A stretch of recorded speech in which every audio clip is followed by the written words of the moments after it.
로마서 10장 12절입니다.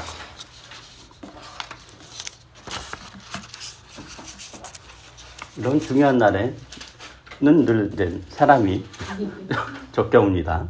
일부러 피하는 건지. 로마서 10장 12절입니다.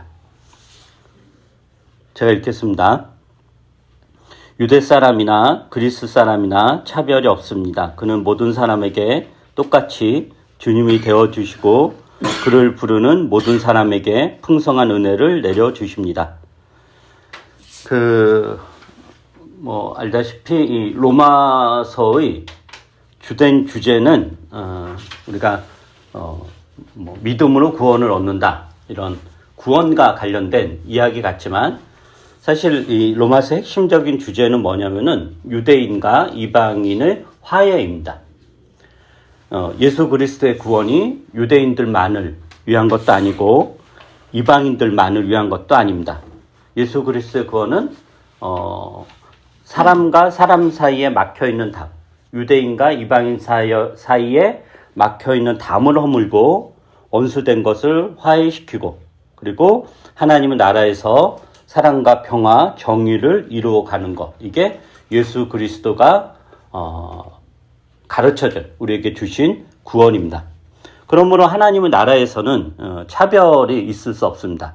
어떤 한 민족, 어떤 한 사회, 어떤 한 개인이 가진 고유의 독특함은 차별의 근거나 우열의 근거가 되는 것이 아니라, 하나님이 얼마나 풍성하시고 하나님이 얼마나 세상을 다양하게 창조하셨는가, 이 하나님의 어떤 풍성함을 보여주는 특성이지, 그게 우열의 근거나 차별의 근거가 될 수 없다라는 것입니다.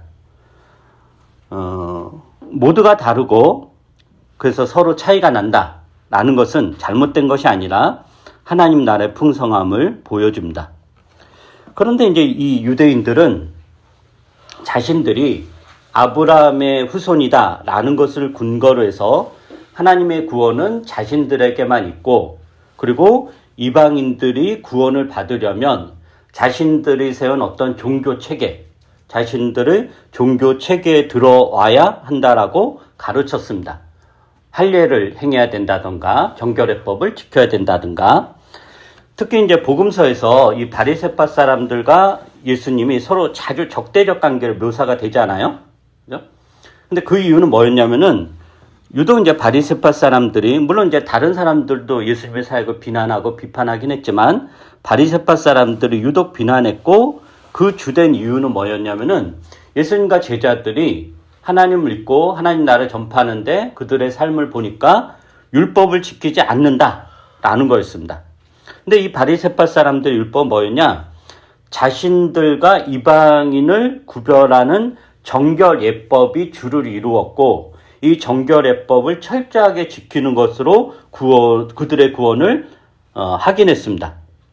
그리고 이 정결예법으로 단단하게 결속하고 강력한 결속력을 가진 분파, 바리새파라는 분파를 유지했던 거죠. 그러기에 이 정결예법과 상관없는 이방인들에 대해서는 멸시하고 혐오하기까지 했던 것입니다. 근데 예수님이 하나님 나라를 전파하면서 하셨던 일은 뭐냐면은, 이 정결예법을 강화시키는 것이 아니라 오히려 정결예법을 무시하고 그것을 무력화시킵니다. 그러니까 예수님은 유대인들, 이 바리새파 사람들이 자신들의 구원을 타자와 구별하여 높은 담을 쌓아놓고 타자를 배제하고 소외하고 혐오하는 방식으로 자기들끼리만의 구원을 확신하는 것이 얼마나 잘못되었는지, 그리고 그것은 구원이 아니다라는 것을 예수께서 여러 가지 방식으로 이제 보여줍니다. 한번 이런 걸 생각해 보세요. 이 세상에서 가장 배타적이면서 가장 강한 결속력과 강한 연대를 특징으로 하는 집단, 모임, 타자의 참여를 가장 철저하게 배제하는 집단은 무엇일까요? 종교 집단. 아니죠. 뭐 종교 집단, 우리 널널하잖아. 우리가 무슨 대단한 결속력을 가져요. 혈연을 중심으로 한 가족입니다. 혈연 가족입니다. 우리나라 대부분 교회에서 일어나고 있는 세습이라든가 교회를 아들에게 물려주거나 뭐 사위에게 물려주거나 그게 녹록치 않으면 교회끼리 서로 교차 세습을 한다거나 네 아들 우리 교회 오고 내 아들 저희 교회 가서 세습을 한다던가 이런 게 이제 대부분 이게 특정한 대형 교회만 있는 게 아니라 대형 교회는 이제 그게 이제 사회적 이슈가 돼서 우리가 아는 거지 대부분의 교회에서 이 세습이 이렇게 일어나고 있습니다. 이런 거. 그리고 교회의 재산을 가족에게 빼돌린 것을 막기 위해서 사제의 독신이 제도화된 천주교라든가. 원래 이 신부가 독신이 무슨 거룩한 이유가 아니었어요. 결혼하면은 다 재산을 다 처자식 이쪽에 다 빼돌려서 그것을 막기 위해서 이제 독신 제도를 만든 거고, 그런데 그렇게 이제 명분하면 너무 폼이 안 나잖아요. 근데 여러 가지 이유를 사실 갖다 댄 거죠. 그러니까 이런 것만 봐도 가족주의는 가장 공고한 집단입니다. 그러니까 종교를 넘어서는 거죠. 종교조차도 무력화시키고 종교의 본질조차도 훼손하는 게 가족주의입니다. 국가나 공동체의 이득보다는 가족의 이득을 더 중요하게 여기죠. 우리나라도 와이프를 위해서 친위 쿠데타를 일으키는 대통령이 있질 않나. 뭐 공적 자산이라고 회사라든가 법 이런 거는 개인의 것이 아니라 공적 자산이거든요. 이런 공적 자산이라고 할 수 있는 회사나 학교 재단 등을 자녀에게 세습하는 것은 너무도 당연하게 여기는 거. 일에 문제의식도 안 느끼죠. 그런 거라든가. 가족의 이득 앞에서는 공공선을 포함해 모든 것을 다 버릴 수 있다라든가. 그래서 우리가 영화나 이런 것도 봐도 어떤 영화가 더 감동스럽냐면은 뭐 이제 어떤 사회가 이제 국가적으로 세계적으로 재난을 당했어요. 위기 상황이에요. 그런데도 그 인류의 어떤 구원을 포기해서라도 내 가족만큼 지키겠다는 그런 거 있잖아요. 그런 영화가 훨씬 더 감동스럽죠. 그 우리가 보기에 아니 지금 제가 빨리 가야지 인류가 사는데 근데 주인공은 인류를 위하여 가지 않고 가족을 선택하죠. 그러니까 영화는 또 이제 그렇게 해서 인류가 살았다라는 식으로 이제 가는 거죠. 그러니까 국가나 사회 인류의 구원보다도 그것을 희생하더라도 자기 가족을 구원하는 것이 더 감동스러운 거. 이게 가족주의의 굉장히 공고함입니다. 가족. 근데 이제 예수님의 사역은 어떠했는가라는 거 보죠. 이런 가족주의를 파괴합니다. 마가복음 3장을 볼까요? 마가복음 3장 31절부터 35절입니다. 오늘 설교를 들어야 될 사람들이 안 와서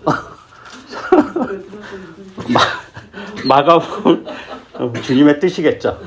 시험 받지 말게 하라는 마가복음 3장 31절부터 35절입니다. 제가 읽죠. 그때 예수의 어머니와 동생들이 찾아와 바깥에 서서 사람을 들여보내어 예수를 불렀다. 무리가 예수의 주위에 둘러앉아 있다가 그에게 말하였다. 보십시오. 선생님의 어머니와 동생들과 누이들이 바깥에서 선생님을 찾고 있습니다. 예수께서 그들에게 대답하셨다. 누가 내 어머니이며 내 형제들이냐? 그리고 주위에 둘러앉은 사람들을 둘러보시고 말씀하셨다. 보아라, 내 어머니와 내 형제 자매들이다. 누구든지 하나님의 뜻을 행하는 사람이 곧 내 형제요 자매요 어머니다. 예수님은 하나님 나라에서의 가족을 혈연 가족이 아닌 하나님의 뜻을 행하는 사람이라고 합니다. 지금 혈연이라는 인연으로 예수님을 찾아온 이 혈연 가족들에 대해서 그것에 대해서 예수님은 뭐라고 반문하냐면 누가 나의 가족이고 누가 나의 형제 자매고 누가 나의 어머니냐? 그들이 아니다. 바로 여기에서 하나님의 뜻을 행하는 사람이 곧 내 형제요 자매요 어머니다라고 말씀하십니다. 이게 그냥 멋있으라고 하는 게 아니라 예수님이 이렇게 가족주의를 전복하는 거죠. 복음서에 또 이런 이야기 했어요. 마태복음 20장 볼까요? 마태복음 20장 20절부터 23절입니다. 마태복음 20장 20절부터 23절. 지금 이 마태복음 20장 20절이 어떤 맥락에서 나온 거냐면 예수님께서 예루살렘에 올라가시기 전에 내가 고난당하고 죽을 거다라는 이야기를 3번에 걸쳐서 예고하잖아요. 이제 지금 이 20장은 이제 3번째, 그러니까 반복해서 이제 3번째 이야기하고 나서 벌어진 사건이에요. 마태복음 20장 20절부터 23절. 그때 세베대 아들들의 어머니가 아들들과 함께 예수께 다가와서 절하며 무엇인가를 청하였다. 예수께서 그 여자에게 물으셨다. 무엇을 원하십니까? 여자가 대답하였다. 나의 이 2 아들을 선생님의 나라에서 하나님 선생님의 오른쪽에 하나님 선생님의 왼쪽에 앉게 해 주십시오. 예수께서 대답하셨다. 너희는 너희가 구하는 것이 무엇인지도 모르고 있다. 내가 마시려는 잔을 너희가 마실 수 있겠느냐? 그들이 대답하였다. 마실 수 있습니다. 예수께서 그들에게 말씀하셨다. 정말로 너희는 나의 잔을 마실 것이다. 그러나 나의 오른쪽과 왼쪽에 앉히는 그 일은 내가 할 수 있는 것이 아니다. 그 자리는 내 아버지께서 정해놓으신 사람들에게 돌아갈 것이다. 여기서 이제 세베대 아들들이 누구냐면은 예수님의 12제자 중에서 야고보와 요한입니다. 그러니까 야고보와 요한의 어머니가, 이때 야고보와 요한도 나이가 꽤 됐을 거 아니에요? 최소한 20대, 20, 30대는 됐을 거예요. 더구나 요즘은 또 20, 30대도 다 엄마 밑에서 엄마 밥 차려준 거 이렇게 살지만 이 당시만 해도 이미 독립하고 충분히 그럴 시대가 그런 거잖아요. 그런데 그 어른이 어머니의 손에 이끌려서 예수님께 와서 자리 부탁을 하는 겁니다. 자리 청탁을 하는 거예요. 근데 예수님이 지금 내가 예루살렘 올라가서 고난받고 죽을 것이야 몇 번이나 이야기했어요? 3번이나 이야기한 거예요. 3번이나 이야기했는데 자기 가족 챙기겠다는 이 가족주의의 이 집념 때문에 예수님 말씀이 전혀 안 들리는 거죠. 그거 뭐고 안에 지금 예수님이 곧 이 나라를 만들 거니까 그 자리에서 한 자리 차지해야 되겠다. 그러니까 이 정신을 못 차리고 이렇게 되는 거예요. 자리 청탁을 한 거죠. 그래서 그 뒤에 보면은 또 예수님이 이 사건 때문에 서로 신나게 싸워요.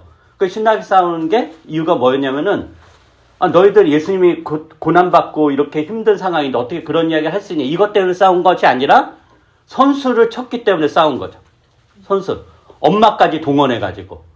그래도 최소한 우리는 우리는 엄마는 안 불러. 근데 야고보와 요한은 엄마까지 불러가지고 예수님께 이제 자리 청탁을 한 거예요. 그것에 대해서 예수님이 거절을 하는 거죠. 예수님이 가르쳐준 하나님 나라 뭐냐? 이런 가족주의, 민족주의를 무너뜨리는 거였는데 야고보와 요한이 예수님의 가르침과는 정반대로 가족주의를 공고하는 청탁을 한 거고 그것에 대해서 예수님이 거절합니다. 자, 또 하나 보죠. 요한복음 19장입니다. 요한복음 19장.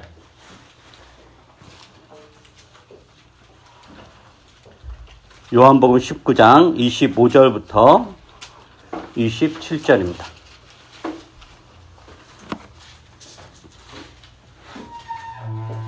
자, 이것도 제가 읽어보겠습니다. 이제 예수님께서 이제 십자가에서 돌아가시 얼마 직전에 하신 말씀이에요. 요한복음 19장 25절부터 27절. 그런데 예수의 십자가 곁에는 예수의 어머니와 이모와 글로바의 아내 마리아와 막달라 사람 마리아가 서 있었다. 예수께서는 자기 어머니와 그 곁에 서 있는 사랑하는 제자를 보시고 어머니에게 어머니, 이 사람이 어머니의 아들입니다 하고 말씀하시고 그 다음에 제자에게는 자, 이분이 내 어머니시다 하고 말씀하셨다. 그때부터 그 제자는 그를 자기 집으로 모셨다. 여기서 이제 이 제자가 누구냐면 요한입니다. 요한. 근데 이제 이 본문을 예수님도 결국에는 혈연 가족을 엄마잖아요. 친엄마 마리아가 혈연 가족을 챙기는구나. 이 죽는 순간에 이제 혈연 가족을 챙기는구나 라고 해석할 수도 있습니다. 그러나 복음서 전체 맥락에서 보면 이 본문은 혈연 가족을 강화하는 것이 아니라 그것을 파괴하는 거예요. 자, 예수님과 예수님의 어머니 마리아는 혈연 가족이죠. 예수님이 어머니 마리아 뱃속에서 나왔잖아요. 근데 예수님은 당신의 그 혈연 가족인 어머니 마리아와 전혀 상관이 없는 요한을 가족으로 묶어요. 이 사람이 어머니의 아들입니다. 자, 이분이 내 어머니시다 라고 말해요. 이것을 우리의 삶에 적용하면 우리와 혈연 가족이 아닌 사람들을 향해 예수님이 이 사람이 너의 아들이다, 너의 딸이다, 너의 어머니다, 너의 아버지다, 너의 동생이고 누나이고 언니이고 형이고 오빠이다 라고 하면서 가족으로서의 책임을 요구하는 것입니다.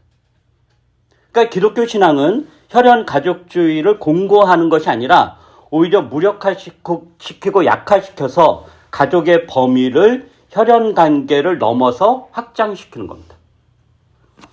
그래서 예수님은 공생애 내내 바리새파 사람들과 부딪혔고 바리새파 사람들을 이제 강력하게 비판했죠.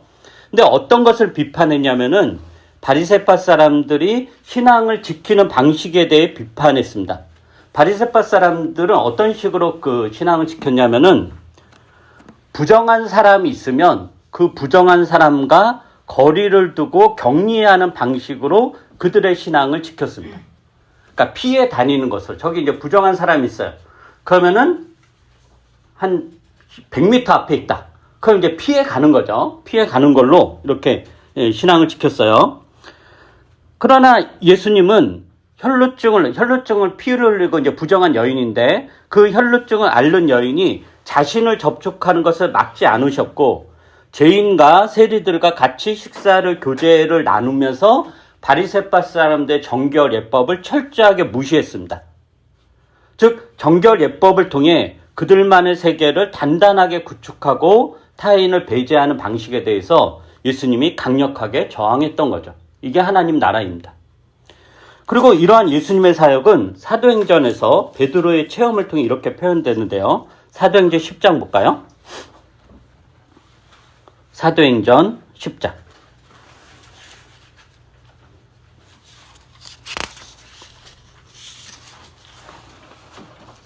사도행전 10장 9절부터 16절입니다.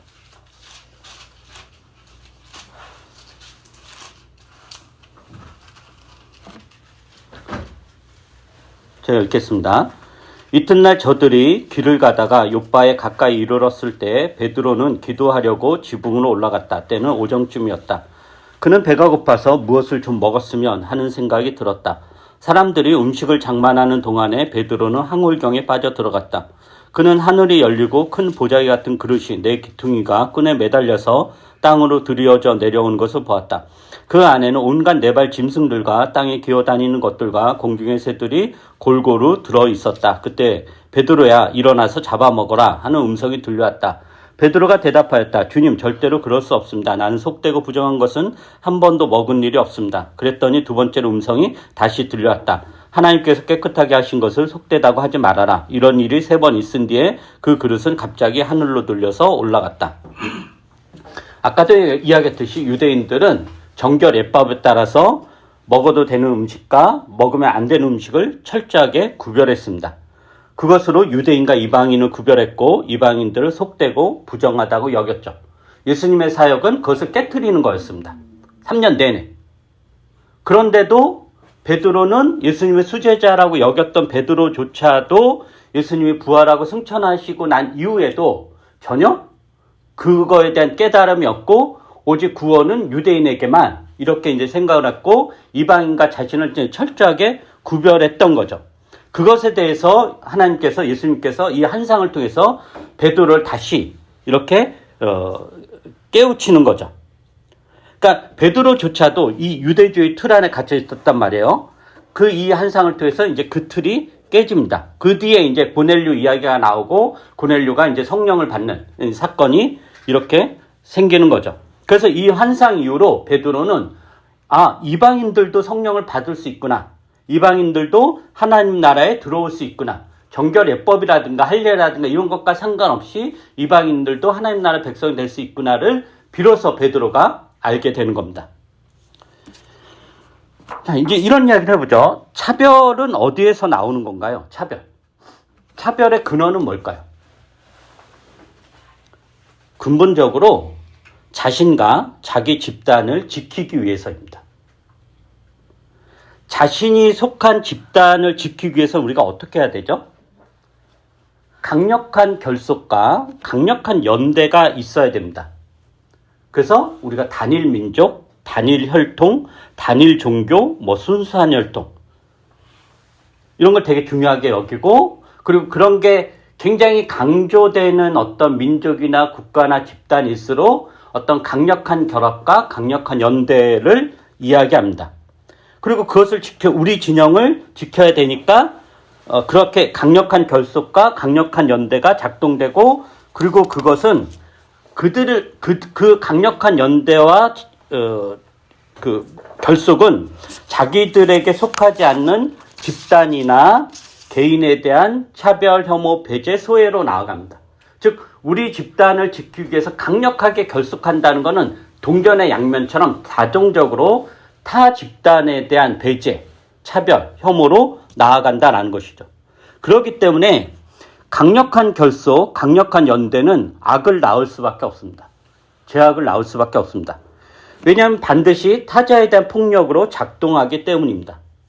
강력한 결속과 연대를 주장하면 할수록 타자와 타 집단을 위협적인 존재로 인식할 수밖에 없고, 위협적인 세력이 존재하니까 어떻게 해요? 더 뭉칠 수밖에 없고, 그래서 더 폭력적일 수밖에 없는 겁니다. 타자와 타 집단을 위협적인 존재로 여겨 멸절시켜야 될 악으로 여기는 거죠. 그리고 그렇게 악으로 설정했으니 그 악에 대항하기 위해서 우리는 어떻게 해야 돼요? 더 뭉치고, 더 합치고, 더 결속할 수밖에 없습니다. 여기에서 다른 의견이 나온다는 것은 있을 수 없는 거죠. 그러니까 수많은 종교 전쟁이라든가 나치와 히틀러에 의한 유대인 학살이라든가, 이 나치가 유대인만 학살한 건 아니에요. 유대인하고 장애인, 성소자를 다 학살했거든요. 그 이유는 뭐냐면은 이 아리안 민족의 우월함, 이 전통을 지켜야 돼. 이 정통성을 지켜야 된다. 그래서 우리는 똘똘 뭉쳐서 저 악들을 쳐부숴야 된다. 이런 맥락이었던 거죠. 지금도 여러 국가에서 벌어진 인종 청소라든가 이런 것들이 다 그렇습니다. 이게 강한 결속과 강한 연대에서 나오는 제약들인 겁니다. 그래서 이런 맥락에서 강한 결속, 강한 연대를 특징으로 하는 집단은 긴장도나 스트레스 지수가 훨씬 높을 수밖에 없어요. 그러니까 왜 강한 연대와 강한 결속을 하죠? 그 이유는 뭐냐면은 행복과 안전, 번영과 평화를 위해서 강한 결속과 강한 연대를 추구하지만, 실제적으로 현실적으로 이 강한 결속과 강한 연대는 끊임없는 긴장 속에서 자신을 지켜야 하는 것이기 때문에 오히려 불행해지기 쉽고 스트레스가 높을 수밖에 없습니다. 자, 예를 들어 이런 거예요. 가족 간에 가장 강력한 결속이 작동될 때는 언제일까요? 가족 간에. 여러분, 가족 간에 정말 우리 정말 똘똘 뭉쳐야 돼. 흩어지면 우리 죽는다. 우리 똘똘 뭉쳐야 돼. 그럴 때 언제예요? 응? 그치? 아니, 그냥 힘들 때 정도가 아니라 전쟁, 재난, 이런 상황일 때예요. 우리가 가끔 영화 보면은 온 세상에 좀비 천지 있고, 다들 총을 들고 있고, 막 서로가 서로 죽이는 이 세상이라고 쳐봐요. 엄청난 재난 상황이잖아요. 그런 상황에서 지금 믿을 건 뭐가 없어요? 내 가족밖에 없는 거죠. 그러니까 이 가족이 어떻게 해요? 똘똘똘똘 뭉칠 수밖에 없죠. 근데 그렇게 똘똘똘똘 뭉치는 그 상황은 어떤 상황이에요? 엄청난 스트레스를 가져다 주고, 서로 날이 엄청 서 있고, 그래서 가족 누구가 그냥 약간 딴소리해도 난리를 치게 되고, 조금만 실수를 해도 엄청난 감정적 소모를 해야 돼요. 그럼 그게 행복한가요? 그 강력한 연대가? 행복하지 않아요. 그저 살아남기 위한 몸부림이에요. 근데 전쟁이나 재난의 상황에서는 그럴 수 있어요. 그렇게 살아남으니까. 그러나 우리가 사는 이 세상이 전쟁이나 재난의 상황인가요? 아니죠. 그런데도 우리는 심리적으로 이 세상을 전쟁이나 재난 상황으로 지각하고 강력한 결속과 강력한 연대를 추구하는 겁니다. 우리 가족밖에 없어. 이렇게. 재난에서 우리 가족을 지켜야 되기 때문에 매우 높은 긴장감과 스트레스 속에서 살아갑니다. 그러니까 행복하지 않죠. 그때 행복은 순간에 뭔가 어떤 업적, 어떤 거 뭐 딱 쟁취했을 때 그 순간에 딱 행복이지, 그 행복이 늘 이렇게 기본으로 깔려 있지 않습니다. 고대 그리스에 이제 스파르타라는 이제 나라가 있었죠. 다들 알다시피. 그 스파르타는 우리가 이제 그 스파르타 교육 이런 것도 있잖아요. 매우 강력한 결속과 연대를 특징으로 하는 나라예요. 근데 그 나라가 왜 망했냐? 역사학자들 다 하는 이야기가 강력한 결속과 연대 때문에 망했다라고 합니다. 너무도 똘똘 뭉쳤기 때문에. 너무도 똘똘 뭉쳐서 타 집단이 들어올 여지를 전혀 주지 않았고, 또 자기들끼리 너무 똘똘 뭉치다 보니까 그 안에서도 또 더 똘똘 뭉치는 세력들이 생겨서 계속 타 집단을 배제하는 식으로 가서, 나중에는 전쟁이 일어나도, 당시에는 군인은 귀족 계급만 군인을 할 수 있었거든요. 노예라든가 이런 사람 창을 갈 수 없는, 왜냐면 노예들 자기들 죽일 수 있으니까. 근데 이제 점점 그렇게 강력한 결속과 연대를 하다가 점점 정규군, 그러니까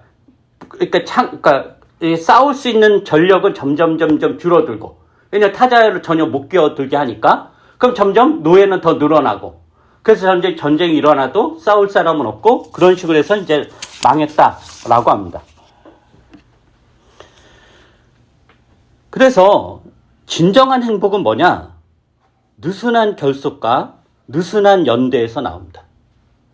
믿을 것은 우리 가족밖에 없어 라고 하면서 가족끼리 탄탄하게 결속하는 것보다는 이웃과 느슨하게 결속하고 연대하는 것이 훨씬 행복하고 사회를 평화롭게 만듭니다. 하나님의 나라는 담을 쌓는 것이 아니라 높이 솟아오른 담을 허무는 것으로 시작합니다. 하나님의 나라는 강한 연대, 강한 결속을 깨뜨리고, 우리가 흔히 이야기하는 소위 단일대오를 흩뜨러 버리는 것으로 시작합니다.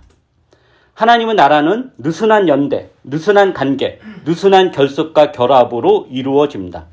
이 느슨한 연대, 느슨한 결속이라는 것은 뭐냐면은 타인이 들어올 여지를 만들어주는 관계입니다. 예를 들면 우리가 이제 원형으로 이렇게 둘러싸여 있다고 쳐봐요.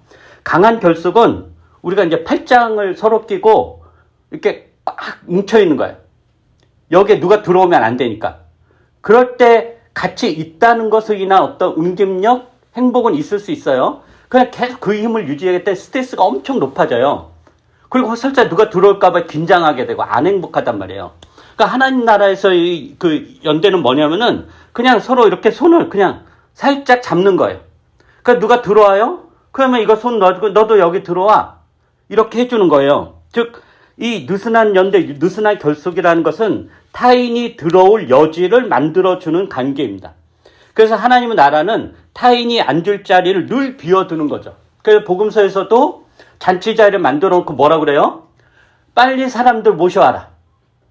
그래도 자리가 아직 남았잖아요? 그럼 들로산으로 가서 또 모자르니까 아무나 상관없다. 다리를 저는 사람도 상관없고 부정한 사람도 상관없다. 그냥 데리고 와라. 여기 자리 충분하다. 이게 하나님의 나라인 거예요. 즉 잔치 자리에 앉을 자리가 많으니 어서 오라고 초청하는 자리지, 그게 하나님 나라지, 아무도 들어오지 못하게 문을 꼭꼭 걸어 잠그고 자기들만의 잔치 자리를 즐기는 것이 아닙니다. 근데 이런 게 심리학 연구에서도 이런 것과 관련된 연구들이 있어요. 즉 강한 결속, 강한 연대와 느슨한 결속, 느슨한 연대를 이제 비교 연구를 한 거 본데 어떤 게 더 행복을 가져다 주는가라고 그랬을 때, 예를 들면 가족 간의 강한 결속, 강한 연대에서의 행복감은 그 가족 중에 누가 뭔가 이루어낼 때요. 승진을 했다던가 원하는 대학에 들어갔다던가 그런 거예요. 시험에 합격했다던가 아주 좋은데 취직했다던가. 근데 그런 것들은 일시적인 사건들이잖아요.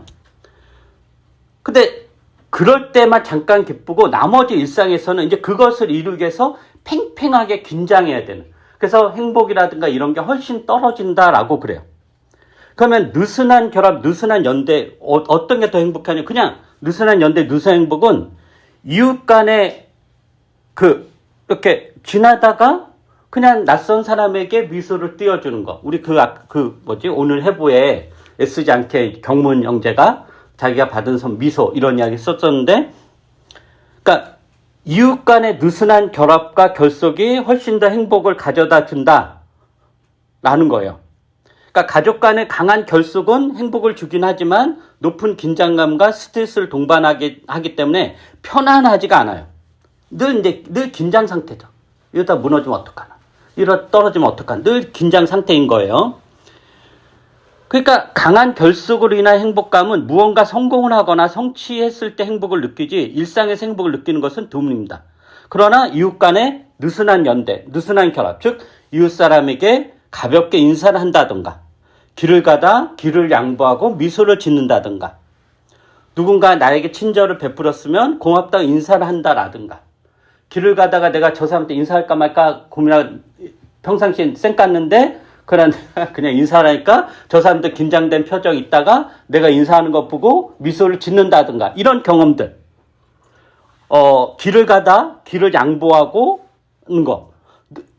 카페나 식당에 들어가서 먼저 인사를 한다든가, 웨이팅할 줄을 서 있다고 하더라도 정말 급해 보이는 사람이면 그냥 내가 양보를 하고 먼저 이렇게 하시라고 한다든가, 모르는 사람에게도 친절하고 다정하게 대하고, 이러한 것이 느슨한 연대이고 느슨한 결합이고 그것이 풍성해지는 것으로 우리는 이 세상에서 하나님 나라를 경험하고 편안한 행복을 경험합니다. 여러분의 삶에 이런 것들이 많아져야 됩니다. 이런 것들이 두텁게 많아져야 됩니다. 그것이 진정한 행복이고 이게 하나님 나라이고 이게 차별 없는 세상일 것입니다. 기도하겠습니다.